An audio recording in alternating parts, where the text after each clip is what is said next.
नमस्कार दोस्तों, स्वागत है आप सभी लोगों का आपके अपने यूट्यूब परिवार में दोस्तों। और आज के सेशन में हम लोग करने वाले हैं ईवीएस पेडागोजी के कुछ बहुत ही महत्वपूर्ण क्वेश्चंस जो कि आपके एग्जाम से रिलेटेड हैं। तो दोस्तों वीडियो को लास्ट तक देखिएगा और आपको समझ में आएगा कि किस तरीके से है जो एग्जाम में क्वेश्चन पूछा गया है और आप किस तरीके से उनको हल करेंगे। तो चलिए दोस्तों, आज का वीडियो शुरू करते हैं और आज का पहला क्वेश्चन करते हैं। तो आज का पहला क्वेश्चन रहा दोस्तों कि निम्नलिखित तकनीकों में से, ध्यान दीजिएगा एक एक क्वेश्चन, निम्नलिखित तकनीकों में से रेटिंग स्केल में कौन सी तकनीक का उपयोग होता है। ध्यान दीजिएगा, रेटिंग स्केल की बात की गई है कि रेटिंग स्केल में कौन सी तकनीक का उपयोग होता है। तो पहला ऑप्शन रहा आपका अवलोकन, दूसरा है जांच सूची, लिखित कार्य यानी लिखित प्रश्न, नियत कार्य। तो यहाँ पे आपका करेक्ट आंसर क्या बनेगा? तो यहाँ पे जो आपका करेक्ट आंसर बन जाएगा दोस्तों, वो बन जाएगा आपका नंबर बी नंबर आंसर, जांच सूची आपका करेक्ट आंसर हो जाएगा। सेकंड नंबर क्वेश्चन देखते हैं दोस्तों, किस तरीके से जो है कि क्वेश्चन पूछा गया है। सेकंड रहा क्वेश्चन आपके सामने। सेकंड क्वेश्चन है कि पर्यावरण अध्ययन में बच्चों को शिक्षण अधिगम से जोड़ने की सबसे प्रभावशाली युक्ति पहचानिए।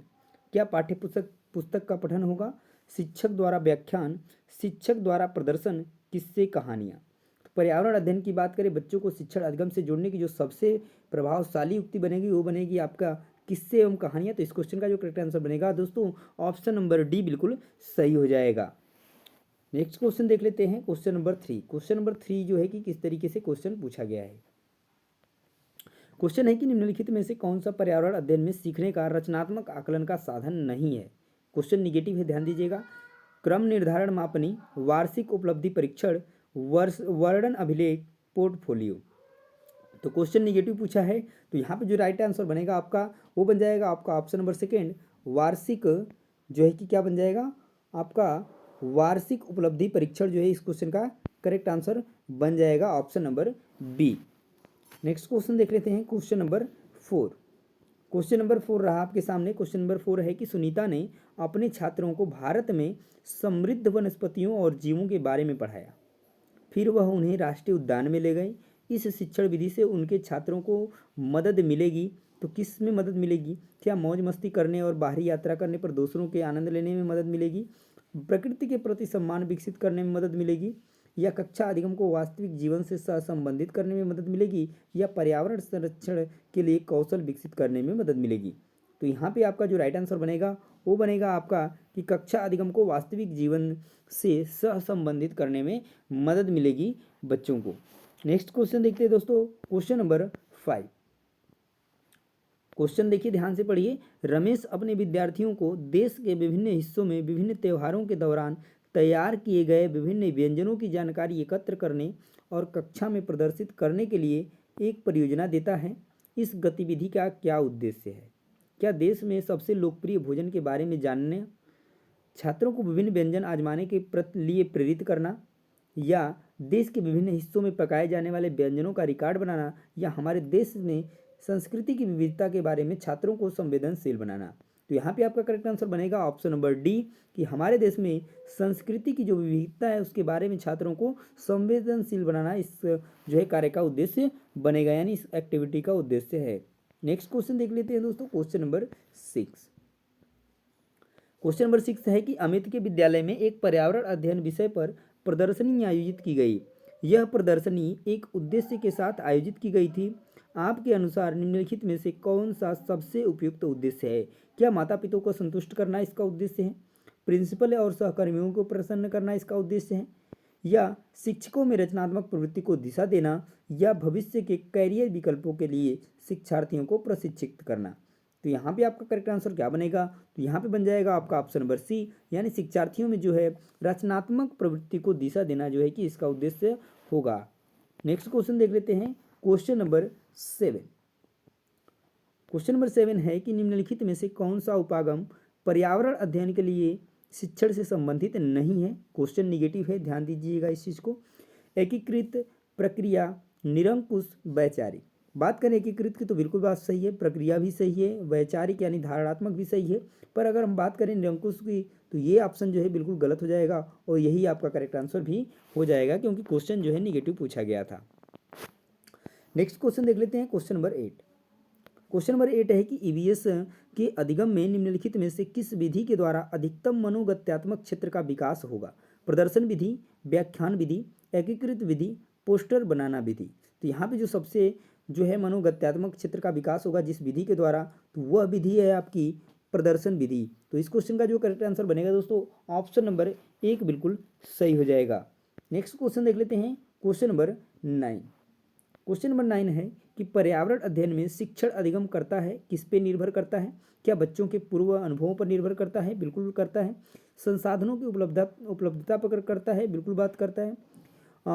विद्यालय दर्शन पर क्या करेगा ये? नहीं, इस पे निर्भर नहीं करेगा। यहाँ पर पर्यावरण अध्ययन से इसका क्या रिलेशन है? कोई नहीं है, तो यहाँ पे ये ऑप्शन आपका गलत हो जाएगा। बच्चों की ज़रूरतों पर करता है, तो बिल्कुल बात सही है, यानी ऑप्शन कौन कौन सा सही होगा आपका? A B D.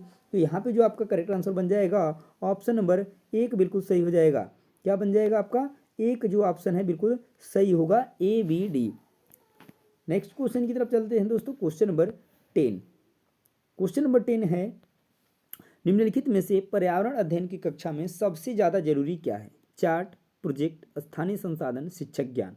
तो यहाँ पर जो 4 ऑप्शन दिए गए हैं, पर्यावरण अध्ययन की कक्षा में जो सबसे जरूरी संसाधन है वो है आपका स्थानीय संसाधन। तो यहाँ पे करेक्ट आंसर बन जाएगा आपका option number C. Next question देखते हैं दोस्तों, क्वेश्चन नंबर 11। क्वेश्चन नंबर 11 है क्या है कि एनसीईआरटी ईवीएस की पाठ्यपुस्तक में रेलवे टिकट का नमूना दिखा गया है। यह इसलिए क्यों दिखाया गया है? क्या छात्रों को टिकट के उपयोग किए जाने वाले विभिन्न विवरण का ज्ञान प्रदान करना है उसका उद्देश्य, या छात्रों में निर्णय के कौशल को विकसित करना है, छात्रों को रेलवे के बारे में अवगत कराना है, या वास्तविक अनुभव के द्वारा संचार और अवलोकन कौशल को विकसित करना है? तो यहाँ पे आपका करेक्ट आंसर क्या बनेगा? तो ऑप्शन नंबर डी बिल्कुल सही हो जाएगा। वास्तविक अनुभव के द्वारा संचार और अवलोकन कौशल को जो है कि विकसित करना है। नेक्स्ट क्वेश्चन देखते हैं, क्वेश्चन नंबर 12। क्वेश्चन नंबर 12 है कि ईवीएस के शिक्षण अधिगम में निम्नलिखित में से क्या बच्चों में विकसित होता है? अच्छी याददाश्त, पहचानना, करके सीखने की प्रवृत्ति, रटना। तो यहाँ पे आपका करेक्ट आंसर क्या बनेगा? क्या विकसित होगा? तो जो होगा करके विकसित करने की प्रवृत्ति जो है करेक्ट आंसर बनने वाला है। नेक्स्ट क्वेश्चन देखते हैं, क्वेश्चन नंबर 13। क्वेश्चन नंबर 13 है, पर्यावरण अध्ययन में स्टोरी टेलिंग एक प्रभावी शिक्षण रणनीति है। निम्नलिखित में से कौन सा इसको उपयोग करने का सबसे उपयुक्त कारण है? यह पाठ को विद्यार्थियों के लिए रोचक बनाती है, यह विद्यार्थियों में कहानी लेखन का कौशल विकसित करती है, यह विद्यार्थियों में सुनने का कौशल विकसित करने में मदद करती है, या विद्यार्थी कहानी के पात्र से अपने को आसानी से जोड़ सकें। तो यहाँ पे जो आपका करेक्ट आंसर बनेगा जो है कहानी वाचन, जो एक क्यों प्रभावी है? तो ये इसलिए है क्योंकि विद्यार्थी जो है कहानी के पात्र से अपने आप को आसानी से क्या कर सकें? जोड़ सकें। इस क्वेश्चन का करेक्ट आंसर हो जाएगा। नेक्स्ट क्वेश्चन देखिए, क्वेश्चन नंबर 14। क्वेश्चन नंबर 14 है कि पर्यावरण अध्ययन की शिक्षक कक्षा 5 के शिक्षार्थी को एक वीडियो दिखाते हैं जिसमें एक बैलगाड़ी पर अत्यधिक सामान लादा गया है, जिसके कारण बैल जो है लड़खड़ा कर चल रहा है, और शिक्षक इस वीडियो में दर्शाए गए दृश्यों पर विद्यार्थियों से चर्चा करते हैं ताकि वे उनका ध्यान ले जा सकें। किसकी तरफ? क्या बैलों की उपयोगिता पर, बैलगाड़ी का उपयोग परिवहन के लिए पर, या भारी बोझ ढोने में पशुओं के शोषण पर, या दोनों बैलों की उपयोगिता पर और बैलगाड़ी का उपयोग परिवहन के लिए पर।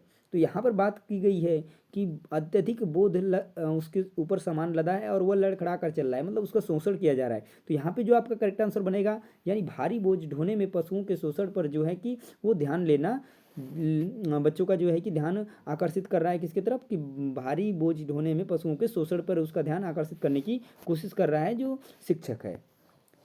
नेक्स्ट क्वेश्चन देखते हैं दोस्तों, और आज के सेशन का लास्ट क्वेश्चन दोस्तों। पूरे 15 क्वेश्चन आज के सेशन में हम लोग कंप्लीट किए। तो दोस्तों वीडियो आपको कैसी लगी है और प्रश्न आपको किस तरीके से समझ में आए हैं कि नहीं, और इस तरीके की और भी वीडियो के लिए दोस्तों चैनल को सब्सक्राइब करना नहीं भूलिएगा। चलिए अगले क्वेश्चन का आंसर दीजिए। अगला क्वेश्चन है कि पर्यावरण अध्ययन की शिक्षण में बच्चों द्वारा प्रश्न पूछना अत्यधिक महत्वपूर्ण है क्योंकि ये प्रश्न संकेतक हैं। अगर बच्चे प्रश्न पूछ रहे हैं तो ये किसका संकेतक है? बच्चों को क्या पता है क्या इस चीज़ का संकेतक है, या बच्चों की याद करने की क्षमता, या बच्चे क्या जानना चाहते हैं, या शिक्षक की क्षमता? तो यहाँ पे जो आपका करेक्ट आंसर बनेगा, यानी क्योंकि जो प्रश्न पूछते हैं तो ये संकेतक है कि बच्चे क्या जानना चाहते हैं, वो जो प्रश्न पूछना है ये संकेत कर रहा है। तो यहाँ पे जो करेक्ट आंसर बनेगा ऑप्शन नंबर सी बिल्कुल सही हो जाएगा दोस्तों। तो ये थे दोस्तों आज के सेशन में पूछे गए 15 महत्वपूर्ण क्वेश्चन, जो कि ईवीएस पेडागोजी से बहुत ही इंपॉर्टेंट क्वेश्चन दोस्तों, बहुत बार एग्जाम में ऐसे क्वेश्चन पूछे गए हैं। तो दोस्तों इसी तरीके की और भी वीडियो के लिए चैनल को सब्सक्राइब और बेल आइकन को प्रेस करना नहीं भूलिएगा। मिलते हैं नेक्स्ट वीडियो में नेक्स्ट प्रैक्टिस सेट के साथ, तब तक के लिए जय हिंद।